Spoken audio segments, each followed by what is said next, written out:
안녕하세요. 이번 시간에 이제 마지막 문제 원천징수입니다. 원천징수가 15점짜리 크죠? 두 개 나오는 거 거의 정해져 있죠? 급여자료 입력, 뭐 수당공제 입력, 또는 원천징수 이행상황 신고서, 연말정산 초과자료 입력. 거의 문제는 정해져 있지만 자료는 계속 바뀝니다. 자, 이 문제는 뭐라고 돼 있나 볼까요? 당사 직원 이용규 씨, 이용규 어서 많이 들어봤죠? 야구 좋아하시는 분 아실 거예요, 그죠? 어쨌든 이용규 씨가 2013년 3월 30일을 퇴사를 했대요. 그 급여 지급 시 중도 퇴사된 연말정산 실시했답니다. 또 3월 급여 명세서로 급여 대상 작성하고 줄쳐있죠. 또 3월 귀속, 3월 지급분에 대한 원천징수 이행상황 신고서 작성하렵니다. 또 3월 급여 대장 작성할 때 중도 퇴사된 연말정산 금액을 급여 대장이 반영하기로 한대요. 이게 뭐지? 뭐죠? 이런 게 있어요. 또 원천징수 이행상황 신고서의 환급 발생액을 전에 차기 이월하기로 한다라고 돼 있죠. 지급일은 매월 말일, 별도 공제는 없대요. 자료 쭉 나와 있죠? 자, 이 화면 가서 볼까요? 자, 문제 보시면서 화면. 자, 사원 등록. 사원 등록에 보면은 이용규, 이영남. 여기 있죠? 이용규. 퇴사일 입력되어 있습니다. 입력되어 있고, 나가서 급여자료 입력 들어갑니다. 급여자료 입력 들어가서 3월 기속이죠? 03월 기속에 지급일은 3월 31일 돼 있죠? 그래서 저널 데이터 그대로 불러와져 있죠? 여기. 그래서 급여 기본고 540에 직책 수당하고 그리고 식대 비과세는 돼 있고 자료 그대로 불러와 있죠. 그 다음 아까 문제 중에서 세 번째 줄인가요? 3월 급여 대상 작성 시 중도 퇴사에 대한 연말정산 금액을 급여 대장에 반영하기로 한다 그랬잖아요. 여기 F7번에 보면 중도 퇴사자 정산이 있잖아요. 클릭해 보세요. F7번 누르거나 마우스 클릭하면 되죠. 중도 퇴사자 화면 쭉 나오죠. 이렇게 연말정산 쭉 했답니다. 그리고 여기에 요 밑에 아래쪽에 탭 보이세요? 아래 탭에 보면 급여 반영이 있잖아요. 이거 탭 누르면 되네. 탭을 누르거나 마우스 클릭하면 되죠, 그죠? 탭 눌러보세요. 그러면 이게 중도재산 적용함 그래서 여기 입력이 됐죠. 됐죠? 그럼 됐네요. 그럼 여기 반영이 됐으면 됐죠. 이런 식으로. 맞죠? 그래서 요거 중도 퇴사자 정산 메뉴를 클릭해서 반영시킨다는 거 요거만 알면 되겠습니다. 됐죠? 나갑니다. 그리고 뭐 하랬죠? 그쵸? 나가서 요거 하랬죠? 원천징수 이행상황 신고서 요거였죠. 원천징수 이행상황 신고서에서 3월 거죠. 그래서 03월 엔터 03월 이게 불러왔죠? 불러와주면 된 거죠. 그죠? 이렇게 불러와졌습니다. 그리고 일반 환급 쭉 반영이 됐죠? 자, 이건 뭐 인식만 하면 되니까 이렇게 불러와서 인식하면 되죠? 됐습니다. 이래가지고 1번 문제는 끝. 되죠? 그래서 원천징수 이행상황 신고서 가끔 여기 전월 미환급이 나오기도 하는데 여기는 없죠? 전월 이제 일반 환급 나오는 거 화면 줘야 되는 거 확인했으면 끝입니다. 나가입시다. 손댄 거 일단 저장하고 나가자. 들어왔다 나간 건 나가면 됩니다. 1번 끝. 그 다음 2번입니다. 2번 연말정산 초과자료 입력 워낙 많이 하던 거니까 뭐 항상 나오는 거죠. 그죠? 자, 문제가 이거죠. 연말정산 이영남 사원에 대해서 연말정산 부양가족 소득공제 자료이다. 다음 자료를 토대로 연말정산 초과 자료를 연말정산 입력 메뉴에서만 입력하시오. 부양가족은 모두 소득이 없고 주 성빈이 첫 직장이래요. 이 회사 성빈 회사죠. 세부담이 최소한 방법 똑같죠? 자, 그 다음 자료 확인해 볼까요? 부친 나이 75세 75세는 일단 경로우대고 의료비 여기서 의료비는 아픈 거 안 따지죠. 우리 문제 항상 나오는 거 있잖아요. 문제 항상 나오는 거 이거 상관없이 그냥 한번 적어볼게요. 우리가 소득 금액을 따지고 연령 조건을 따지고 하잖아요. 그죠? 소득 금액 연령 조건을 따지죠. 그랬을 때 제일 먼저 많이 나오는 게 보험료 나오죠? 네, 보험료는 본인하고 기본공제 대상자 명의의 지출 그랬을 때 본인 뭐 기본공제 대상자면 다 되고 그리고 소득 따지죠?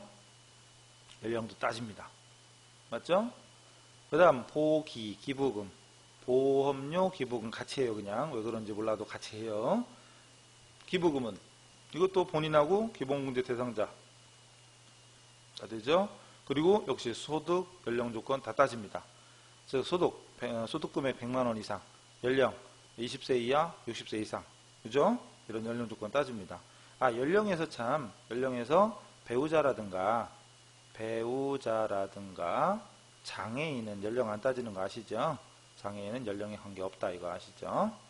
됐고, 그 다음 보험료랑 기부금은 둘 다 소득, 연령 다 따집니다. 그죠? 자, 그 다음에 교육비. 이때 교육비 공제는 존속은 안 되죠. 자, 아버지, 할아버지 교육, 무슨 대학원 이런 거 안 되죠? 안 됩니다. 아시죠? 자, 그 다음에 장애인 교육은 안 따지죠, 또. 장애인 교육. 어쨌든 교육비는 소득은 따집니다. 근데 연령은 안 따지죠. 연령 안 따지는 건 대학생을 생각해 보랬죠. 대학생이 되게 20세 이하, 60세 이상, 여기 60세 이상의 대학생은 보통 20세 이상이 되니까 여기 대학생이 해당이 안 되죠. 그래서 대학생 생각하면 되는 거예요. 연령 조건 안 따지는 이유. 됐죠? 교육비. 다음 교육비 중에 장애인 교육비 이런 거 같은 경우에는 존속도 가능하죠. 이런 데는 존속이나 소득 제한이 없습니다.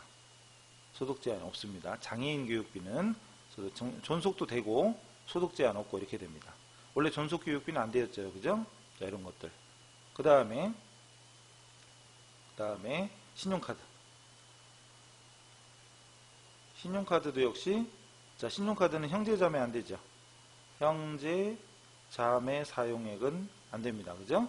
형제자매 사용액은 안 되고, 소득, 연령, 소득 따지죠. 연령 안 따지죠. 그래서 보험료랑 기부금은 소득 조건과 연령 조건 다 따지고요. 그 다음에 교육비는 소득은 따지되 연령 안 따지고, 신용카드도 소득은 따지되 연령 안 따집니다. 그죠? 그 다음에 의료비는 아픈 거죠. 아픈 사람한테는 어지간하면 안 따지죠. 돈 많다고 아프지 말라는 법 없으니까 소득도 안 따지고 연령도 안 따집니다. 그죠? 의료비는 다 안 따지죠. 역시 본인하고 기본공제 대상자 부양가족이죠. 본인하고 부양가족에 대해서 그래서 안 따집니다. 소득요건, 연령요건 따지나 안 따지나 확인하셔야 돼요. 그죠? 그래서 보험료와 기부금은 둘 다 따지고, 교육비와 신용카드는 소득 따지고 연령 안 따지고, 의료비는 둘 다 안 따지고, 이런 차이들 기억하셔야 되겠죠. 할 수 있죠? 됐죠? 누구를 위해 쓰는 건가? 교육비는 존속이 안 되는 거, 신용카드는 형제자매 안 되는 거, 이런 내용들을 기본적으로 알고 계시리라 믿으십니다. 믿어도 되죠? 네, 믿어도 되죠. 그리고 신용카드 같은 것도 하다 보면 되게 많죠? 신용카드 사용액에 들어가는 거, 안 들어가는 거 되게 많습니다. 이거 일일이 지금 적을 수가 없잖아요. 이런 부분 확인하셔야 돼요. 또 안 되는 거 대표적으로. 국가가 이미 알고 있는 거라든가, 그죠? 그 다음에 무슨 관리비가 되냐, 안 되냐. 등록비, 학원비 낸 거 되냐, 안 되냐, 이런 거. 중복공제 되고 안 돼, 이런 거 확인하셔야 됩니다. 어쨌든, 신용카드와 중복공제, 신용카드 사용액 공제죠. 신용카드와 중복에서 공제가 가능한 게 있죠. 즉, 그냥 다른 데에도 해당되고, 카드도 있으면 카드도 되고, 의료비 같은 거 되죠. 또는 취약 전 아동의 사설 학원비에 대해서 카드 결제했을 때 중복공제 됩니다. 단, 유치원 안 되죠. 또 유치원비 카드 결제는 또 중복공제 안 됩니다. 이런 것들 어떤 건 되고 어떤 건 안 되고, 이런 것들을 한두 번 봐서 외우는 건 힘들죠. 계속 보셔야 됩니다. 그래서 기본적인 내용만 먼저 말씀드렸고, 세부적인 건 하여튼 기본 내용을 자꾸 이 기본 이론서 보시면서 정리를 하셔야 돼요. 자, 다시 그래서 붙임부터 다시 봤죠. 여기 의료비 있고요. 의료비, 질병치료비, 의료비 600만 원이고, 이 중에 200은 카드 결제했답니다. 카드와 의료비는 중복 결제 되죠? 그럼 카드에도 넣고 의료비에도 넣으면 돼요. 기부금 넣었죠? 기부금 넣으면 되죠. 그리고 이용남 본인에 대해서 대학원은 본인만 되죠? 대학원은 본인만 됩니다. 됐고, 입력하면 되고, 김사랑 아내를 피보험자는 자동차 보험료, 보장성 보험료 지출하면 되죠? 입력하면 됩니다. 근데 이거 한도가 100만 원이에요. 그러니까 100만 원 입력해도 되고, 다 입력해도 되고, 100만 원 한도. 그 다음에 이대한 자녀 22세죠. 22세지만 배우자는 안 따지는 거 당연하고, 22세인데 독서용 서적 구입에 180만 원 카드 결제했다. 카드는 되겠죠, 그죠? 카드는 되겠죠. 그 다음 또 뭐야? 자녀 7살짜리 유치원, 수업료 지출했다. 유치원 수업료, 수업료는 되지만, 카드랑 동시에, 카드랑 중복공제는 안 되겠죠? 그죠? 교육비하고 카드하고 같이는 안 된다는 얘기죠. 교육비는 되는데, 카드는 안 되죠. 됐죠? 원래 이것도 한도가 600이 아니죠? 300이죠, 300. 300이죠. 나중에 화면 보면 압니다. 그 중에 200만원은 소득공제 현금영수증 받았대요. 자, 그래서, 자, 입력을 해볼까요? 지우고, 입력을 해봅시다. 화면 가서, 원천징수죠. 원천징수 여기 연말정산 추가자료 입력이죠. 연말정산 추가자료 입력 들어가서, 기간은, 뭐죠? 4번 불러와야죠. 누구냐? 이영남 사원. 한 명은 참 퇴사했죠. 이영규는. 이영남 사원. 됐죠? 연말정산 추가자료 입력. 여기에다가 입력하래요. 자, 어디부터 입력해야 되나요? 가다가 연금 같은 거 없었죠, 여기. 없었고, 가다가 건강보험료 이런 거 따로 없었고. 그죠? 다른 거 없었죠, 지금. 보장성 보험 있나요? 화면이 좀 이게 좀, 이거. 이게 잘 안 보이죠, 그죠? 이게 보기가 어려워, 이게. 보장성 보험료 있나요? 보장성 보험료 있었죠? 보장성 보험료가, 김사랑 아내를 위한 보장성 보험료 130만원 있었죠? 그냥 이렇게 입력해주면 됩니다. 한도가 자동으로 찍히니까 상관없죠. 장애인 전용 얘기는 없었죠. 그죠? 없었죠. 그 다음 의료비. 의료비 중에 장애인. 아버지가 질병 치료비가 있었는데 아버지 장애인 아니죠? 근데 아버지가 75세예요. 그럼 전액공제 들어가죠. 70 의료가 전액공제는 본인하고 경로인데 경로가 65세죠. 이런 내용들 이론을 알고 있어야 풀리는 거죠. 그래서 일단 600만원 지출했죠. 600만원. 그죠? 그 다음 일반 의료비 있나요? 의료비가 없죠. 의료비 없습니다. 또 내려가요. 교육비. 본인 교육비 있나요? 본인의 대학원 과정 있죠. 대학원 800만원. 한도 없이 입력하고, 그 다음 배우자 교육비는 없죠. 그죠? 배우자는 없고, 그리고 자녀 등에서 영유치원이 있죠. 영유치원. 아까 얼마였죠? 자녀 이민국, 자료 맨 마지막에 600만원 지출했잖아요. 근데 밑에 써있죠, 여기. 실제 교육비 지출액을 입력하시오. 단 한도는 300입니다. 어쨌든 그냥 600을 입력하면요. 600을 입력하면 한도는 지가 계산하니까. 이래서 나오면 한도가 어차피 600으로 하더라도 한도는 300으로 지가 계산합니다. 그죠? 초중고 수업료 있나요? 없습니다. 있으면 쓰는 거죠. 실제 입력하면 한도 300 되고, 대학생 역시 있으면 쓰고 없으면 말고. 없죠. 장애인 교육비 없죠. 주택 얘기 없죠. 해당 사항 없습니다. 자, 오른쪽으로 가야죠. 기부금 있나요? 기부금 있었는데, 그죠? 기부금에 아버지, 맨 위에 자료 아버지의 교회 기부금 있었죠? 기부금에 어디? 지정기부금, 종교단체, 교회니까 종교단체 기부금이 여긴가요? 2013년부터 종교단체 기부금 250. 칸이 너무 많아, 그죠? 칸이 많죠, 이게. 지정기부금에 종교단체 외 종교단체. 2012년 이전, 이후 2013년부터니까 여기죠. 많아요. 연금 얘기 없고, 주택 마련 없고, 일단 이런 부분에 해당 사항 없어요. 이런 거 없죠. 그 다음에 신용카드로 갔네? 벌써 갔네요. 신용카드가 어디 있어요? 이거 아버지를 위해서 쓴 거. 의료비 중에 200만원이죠. 확인됐죠? 그리고 신용카드 또 어디 있었냐면, 신용카드 지출액이 여기 자녀 22세 이대한의 자녀 서적 구입에 180. 그래서 카드 사용액이 두 개입니다. 의료비 200하고 180에서 380. 됐죠? 현금 영수증이 있죠. 현금 영수증에는 200인데 이게 수업료 결제한 거니까 중복공제 안 된댔죠. 신용카드에는 안 됩니다. 없네요, 그럼? 없네요. 여긴 입력할 게 없으니까. 됐죠? 여기는 입력할 거 그거밖에 없네요. 현금 영수증 입력할 게 없습니다.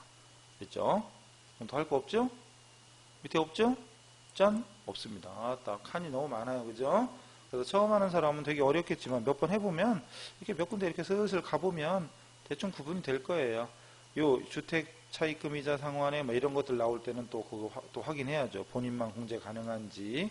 또 여기도 월세소 이거 새로 생긴 탭이죠.